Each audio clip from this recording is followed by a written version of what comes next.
저의 나이가 50대 후반입니다. 그런데 이런 나이가 되니까 가장 신체가 변화된 곳 중에 하나가 어딜 것 같아요? 눈이에요, 눈. 네. 이제 중년의 꼭지점이 이제 지나다 보니까 노안이 와버렸어요. 그래서 이게 책을 보더라도 막 흔들리고 초점이 맞지 않을 때가 상당히 많습니다. 이렇듯이 50대에 로마서라는 이 편지를 쓴 사도 바울이 눈이 좀 흐리니까 비서라고 할 수 있는 더디오를 통해서 이제 로마 교인들에게 이 글을 쓴 것이 바로 로마서입니다. 그런데 그 로마 교인들의 상황이 어떻습니까?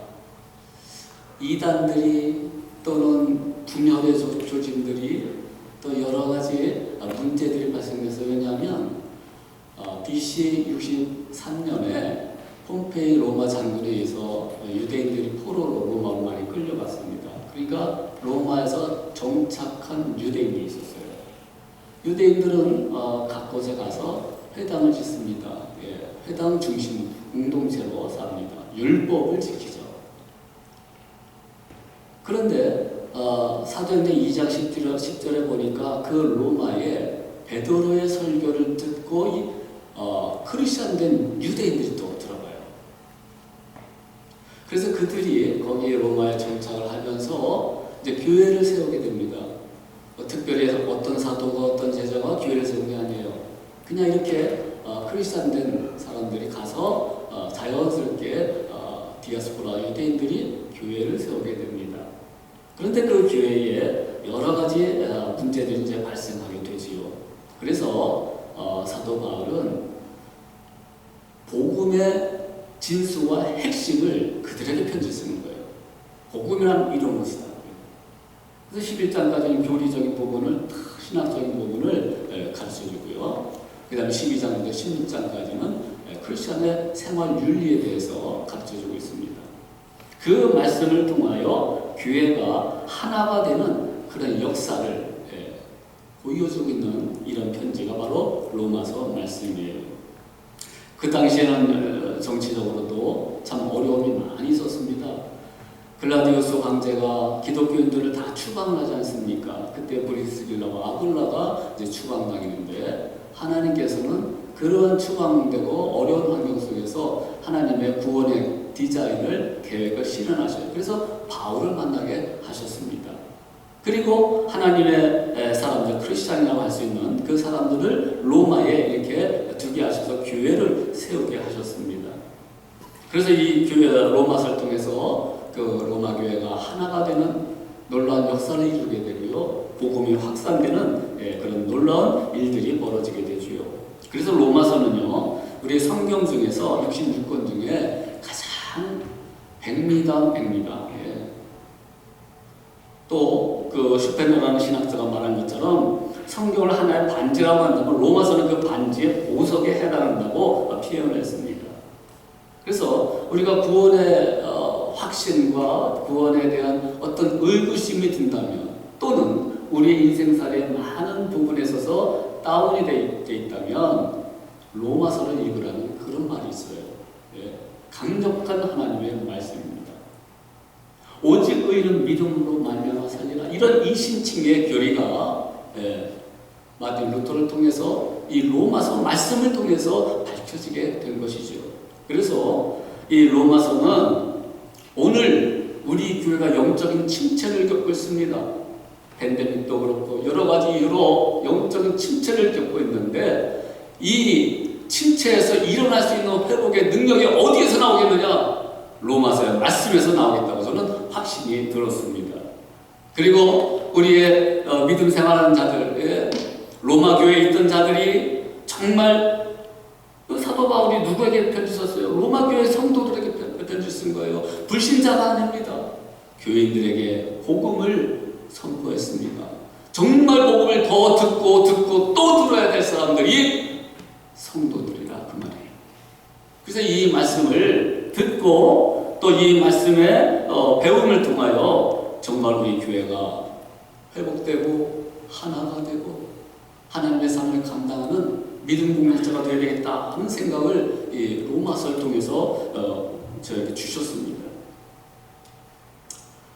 여러분 로마서는 구약의 아브라함을 통해 구원의 계대를 이어가는 하나님의 은혜, 그 이심칭의 개념을 확실하게 설명을 하고 있어요. 그래서 사도 바울 신학이 성 어거스틴을 통해서 이어지게 되고, 그것이 이제 쭉 여러 신학자들에 의해서, 종들에 의해서 이어지다가 칼빈, 루터 이런 종교 개혁에 이르게 됩니다.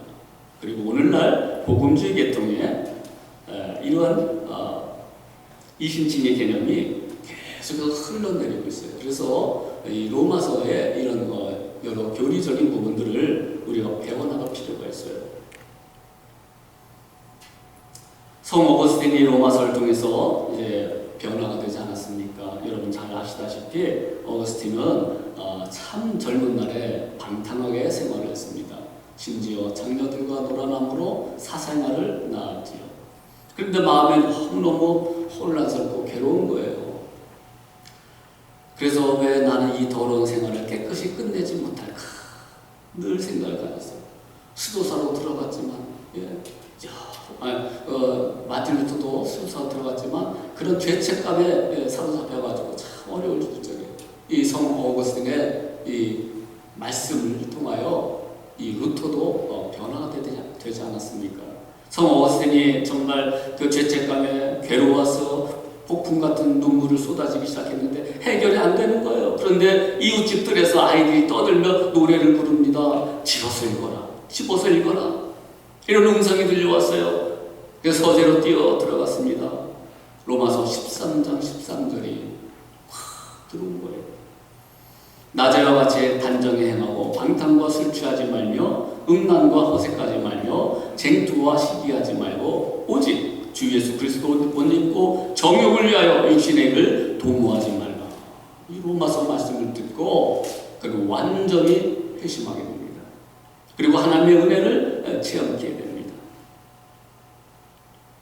광명한 빛, 복음의 빛이 어거스틴의 회부를 깊이 찌릅니다. 그리고 은혜의 자리로 나오게 되어서 이 마음의 평강을 얻게 되고 자신의 삶이 변화가 된 겁니다. 이렇듯이 사도 바울이 이 편지를 쓸 적에는 갑자기 다메섹 도상에서 만난 예수님 때문에 완전히 변화된 삶을 산다, 그런 뜻은 아니에요. 이 당시에 사도 바울이 예수님을 만나고 나서 어디로 갔습니까?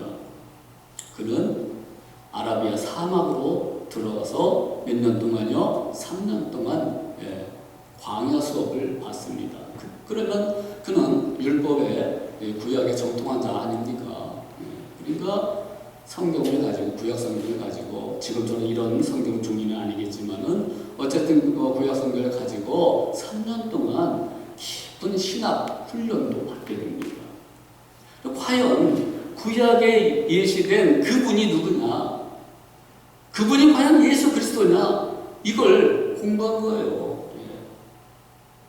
그러니까 로마서 쓸 당시에는 그가 부활하신 예수님을 통해서 사도로 부르심을 받았지만, 그러나 이렇게 복음에 대해서 지혜와 능력과 하나님의 그런 계시적 말씀을 증거하는데 부족함이 없도록 거기서 광야에서 다 배운 거예요.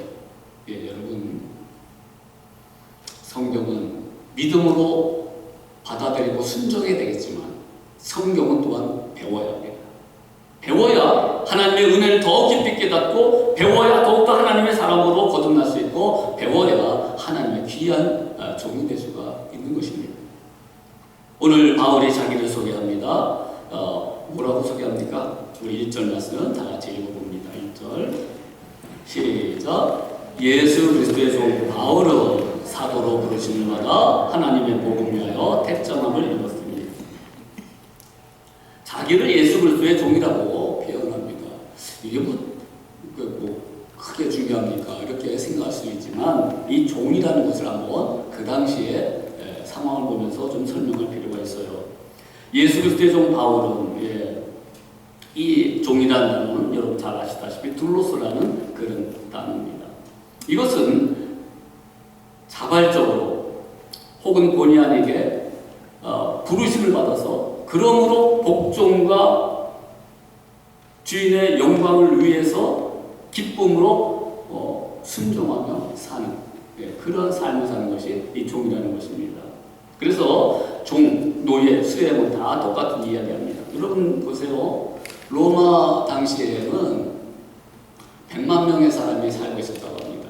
그런데 노예들이 그 가운데 35%, 35만 명 정도가 살고 있었다는 거예요. 그러니까 상당히 중요한 그런 무리였습니다. 경제적인 그런 부분도 노예들이 많이 일을 함으로써 유지가 되었죠. 그리고 노예는 주인의 소유물이에요.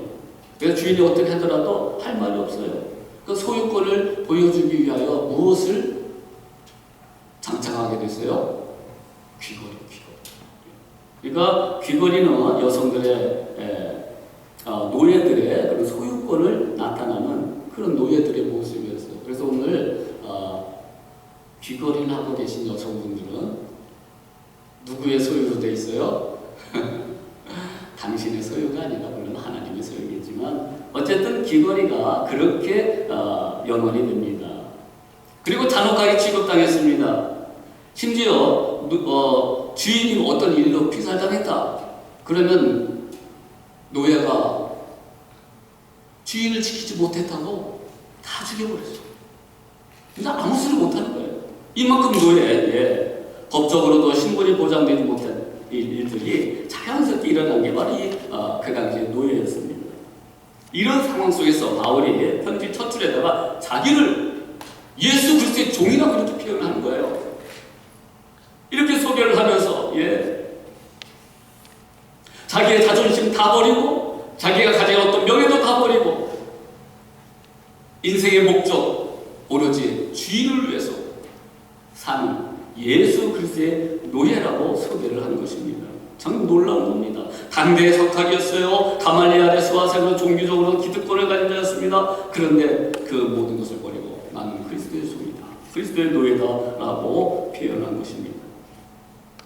부활하신 예수님이 담메섹 도상에서 그를 불렀을 적에 그는 기독교인을 죽이는 것이 사명이라 생각했던 사람이었지만 부활하신 예수님 만났을 적에 그 인생의 터닝포인트가 완전히 되어서 하나님의 영광을 위하여 복음을 증거하는 그리스도의 종으로 살게 됩니다. 예수 그리스도의 노예라고 소개를 하게 됩니다. 예수의 노예, 예수의 종이라고 자신의 신분을 서두에 자랑스럽게 과감하게 이야기합니다. 여러분은 자신을 소개한다면 제일 먼저 자기를 무엇으로 소개하기를 원하십니까? 사도행전 9장 15절에 너는 나의 택한 그릇이다. 바울이 그 말씀을 듣고 예수님의 말씀을 듣고 너는 나의 택한 그릇이다. 이제는 반항할 수가 없어요. 도망갈 수가 없어요. 죽지 못해 끌려간 노예 같은 그런 모습이지만 그러나 이런 노예하고 좀 달라요. 세상에서의 노예 그런 종이 아니라 주인 되신 그리스도를 위하여 자발적으로 자신을 기꺼이 드리는 자원하는 종이었다는 것입니다.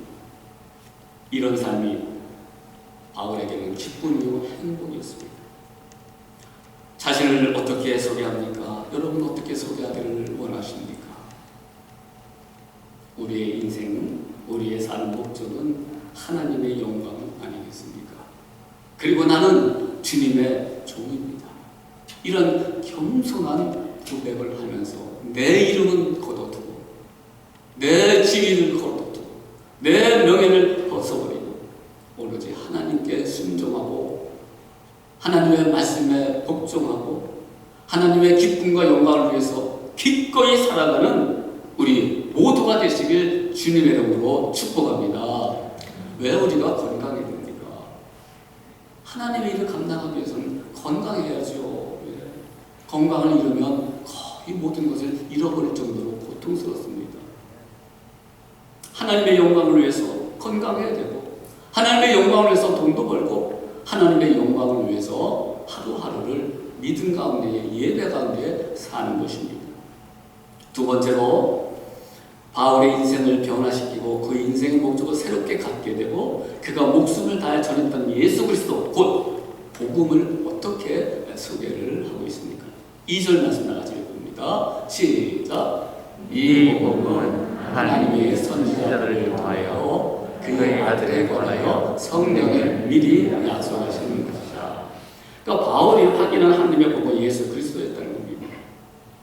구약 성경에 기록된 모든 선지자들의 글을 통하여 하나하나 확인을 할 수 있는 것이 바로 메시아였다는 것을 알게 됩니다. 그래서 이 복음이라는 것은요, 예수님이라는 분은요, 갑자기 이 땅에 떨어지신 게 아니에요. 오신 것이 아니에요. 성경에 미리 약속하신 것입니다.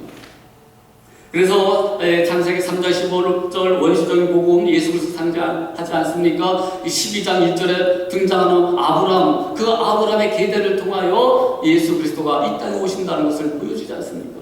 왜 그런 족보들이 마태복음에 누가복음에 계속 기록되어 있습니까? 이 계대를 통하여 히브리 민족을 통하여 예수 그리스도 이 땅에 보내주시기자는 하나님의 놀라신 계획을 한치의 오차 없이 실현하고 계시다는 것을 보게 되는 것입니다. 이 복음은 하나님이 선지자들로 말미암아 그의 아들에 관하여 하나님의 아들 예수 그리스도에 관하여 성경에 미리 약속하신 것이다. 자, 이 아들로 말하면 어떤 분입니까? 육신으로는 다윗의 혈통에서 났고 성결의 영으로는 죽은 가운데서 부활할 능력으로 하나님의 아들로 인정되셨다라고 표현합니다. 그러므로 복음은 예수 그리스도이십니다. 복음은 예수 그리스도께서 이 땅에 오셔서 십자가에 죽으심으로 또한 장사한 지 사흘 만에 부활하셔서 영원한 하늘나라에 올라가시고 다시 재림을 약속하시는 그분을 믿는 것, 이것이 복음이라는 것입니다. 이러한 2절, 3절 계속된 말씀을 통해서 알 수 있는 게 뭐예요? 예수님을 만나고 나서 얼마 지나지 않아 구약 성경을 발에 끼고 이제 아라비아 사막으로 들어가지 않았습니까? 그러면서 살펴본 거예요. 3년 동안 은둔하면서 주님의 말씀을 철저하게 검토하고 연구할 수 있는 기회가 이제 주어지게 된 겁니다. 3년 동안. 그래서 그런지 몰라도 우리 그 신학생들은 목사가 되기 위해서는 대학원 과정 MDB라고 그러죠. 그 3년 과정을 하게 되더라고요. 이게 3년 참 중요합니다. 이때에 이 말씀을 통하여 훈련도 받고 살펴보던 바울이 작은 로마서라고 할 수 있는 갈라디아서 1장 17절 18절에 이런 말씀합니다. 나보다 먼저 사도된 자들을 만나려고 예루살렘으로 가지 아니하고 오직 아라비아로 갔다가 다시 다메섹으로 돌아갔노라. 그 3년 만에 내가 게바를 베드로죠. 신방하려고 예루살렘에 올라가서 저와 함께 15일을 유할세. 이렇게 아라비아로 가서 했다가 나중에는 사도들을 만나는 그런 모습을 보게 됩니다. 정말 다메섹 도상에서 만난 그분이 하나님이 구약의 선지자를 통해서 이해하게 된 예수 그리스도신가? 그분이 누구신가? 아들이라고 말이죠. 이것을 확인을 한 거예요. 그러므로 우리가 은혜를 받고 주님의 귀한 종으로 헌신되기 위해서는 성경 공부는 필수입니다. 필수. 성경을 공부해야 돼요. 창세기 12장 2절 복의 근원 바로 예수 그리스도이신가? 이사야가 예언한 이새의 줄기서 난 쌀이 바로 그분이었는가? 이사야가 예언한 가난한 자에게 복음을 전하기 위해 성령의 기름 부음 받은 종 이사야서 61장 1절 그분이 바로 예수님이신가? 이사야서 53장에 고난받는 종에 관해서 고난받는 종 그분이 예수 그리스도이신가? 다윗이 10편 16장에 16편에 예언한 썩음을 당치 않을 거룩한 자가 바로 사흘 만에 부활해서 예수 그리스도. 이것을 이제 공부하게 되는 거예요. 확신하게 되는 거예요. 이사야서 49장 6절에도 등장하는 땅끝까지 구원을 베푸는 이방의 빛이 다른 사람이 아니라 예수 그리스도임을 이제 깨닫게 되는 것입니다. 여러분, 복음의 핵심, 복음의 주인은 구약으로부터 다 예시된 예수 그리스도이십니다. 예수님은 하나님의 아들이시라는 것입니다. 이것을 믿는 거예요. 어쩌면 사도 바울은요, 예수 믿는 그 기초가 본인이 뭐 순종해서 이렇게 한 게 아니에요. 강제. 예수님이 오히려 찾아오셔서 강제로 부르십니다. 그래서 여러분, 어떤 그 어려운 일 때문에 예수님을 만난 사람들이 많죠. 하나님께서 강제로 부르시는 거예요. 그 일을 통하여 하나님의 부르심을 허락하시는 거예요. 그러니까 두 손 들고 오게 되는 거죠. 예수 그리스도는 구약의 선지자를 통해서 하나님이 수천 년 동안 변함없이 약속하셨던 인류의 메시아, 이 세계를 위해서 하나님이 주신 것이 복음이요, 그것의 주인은 구세주이신 예수 그리스도를 보여주고 있습니다. 그러니까 이 사도 바울이 작은 로마서를 쓰는 갈라디아서 2장 20절에 그의 인생의 완전한 그 모습이 바뀐 것을 이렇게 표현하지 않습니까? 내가 그리스도와 함께 십자가에 못 박혔나니 그런지 이제는 내가 사는 것이 아니고 오직 내 안에 그리스도께서 사신 것이라. 이제 내가 육체 가운데 사는 것은 나를 사랑하사 나를 위하여 자기 몸을 버리신 하나님의 아들을 믿는 믿음 안에서 사는 것이다. 여러분, 십자가를 믿는 믿음 안에서 우리의 인생을 사시길 바랍니다. 그 약속을 붙잡고 장차올 그 영광의 나라를 위해서 우리의 인생을 사시길 바랍니다. 하나님의 아들을 믿는 믿음 안에서요. 그런데 또한 어떻게 표현합니까? 4절에는 성결의 영으로 죽은 가운데서 부활하여 능력으로 하나님의 아들로 인정되셨으니 곧 우리 주 예수 그리스도시니라. 또 오해가 될 수 있는 말이 나와요. 하나님의 아들로 인정되셨으니, 아니 그럼 그 전에 하나님의 아들이 아니었습니까?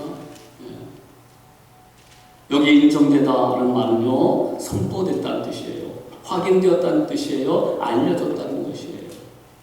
그래서 이단들이 가끔 나올 때 보면은요, 예수 그리스도는 하나님 아버지의 피조물이다 이렇게 얘기하는 사람이 있어요.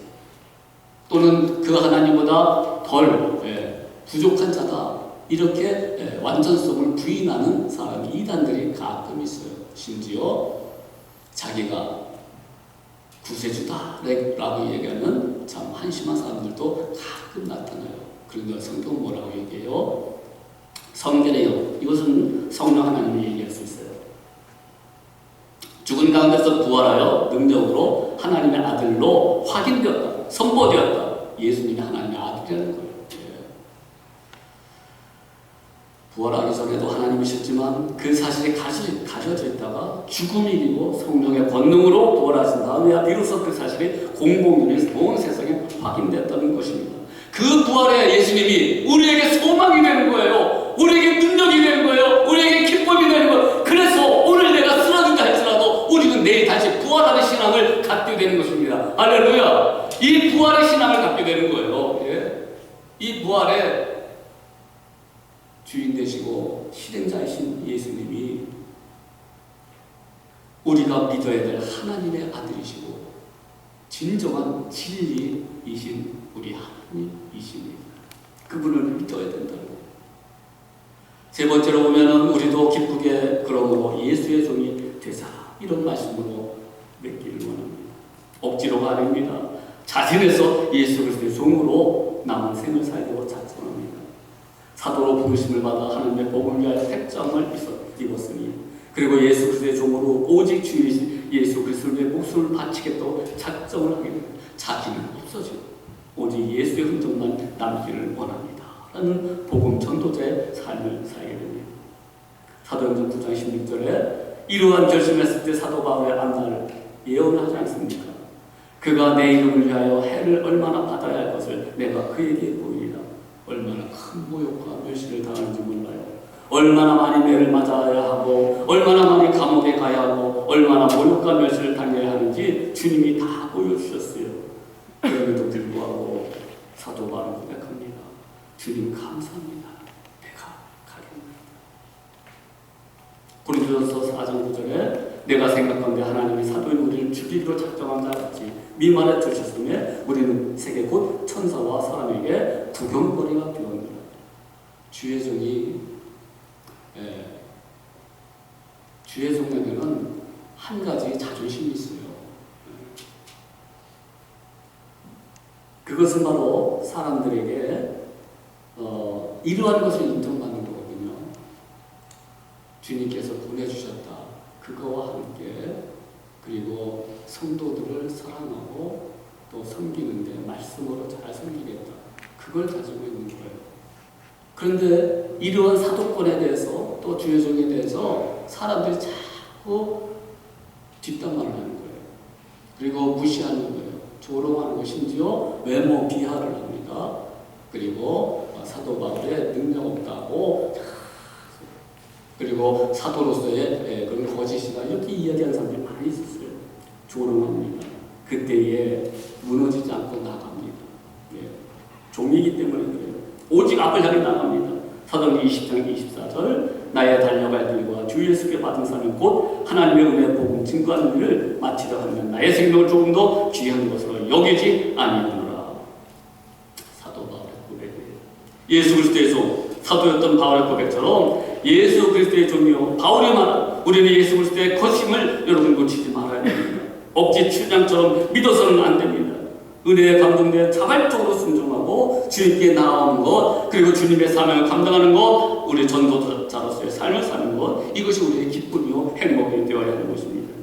바울처럼 말씀을 통해 예수 그리스도가 자기 하나님이요 구원자 되시는 철저히 확인하고 감격하는 자리로 나아가야 됩니다. 그래서 바울처럼 자신을 숨도리째 예수의 종으로 내어놓을 수 있어야 합니다. 우리는 예수 그리스도의 것입니다. 예수님의 소유된 백성입니다. 우리의 정체성 잃지 마십시오. 흔들리지 마십시오. 그래서 6절에 너희도 그들 중에서 예수 그리스도의 것으로 부르심을 입은 자니라. 여러분 내가 누굽니까? 우리는 예수 그리스도의 종이요 예수 그리스도의 것입니다. 그러므로 그분과 함께 합당한 삶을 살기를 바랍니다. 우리 마음속에 그리스도의 사랑으로 충만하고 우리 마음속에 예수 그리스도의 그 약속의 말씀이 소망이 되고 예수 그리스도의 그 아름다운 헌신성 십자가 삶을 사는 것처럼 우리도 그러한 모습으로 서로를 섬기며 서로를 사랑하며 서로를 위해서 내가 희생할 수 있는 그런 믿음의 삶이 되시길 주님의 이름으로 축복합니다. 우리가 하나가 되고 연합되는 거는요 다른 게 아니에요. 복음 안에서. 그래서 이 복음이 주일날 이제 로마서 말씀 계속 선포되는 말미암아 정말 주 안에서 하나 연합이 되고 또 주의 사랑이 충만케 되고 교회가 더욱더 은혜 가운데 부흥될 수 있는 그러한 역사들이 일어나기를 주님의 이름으로 축복합니다.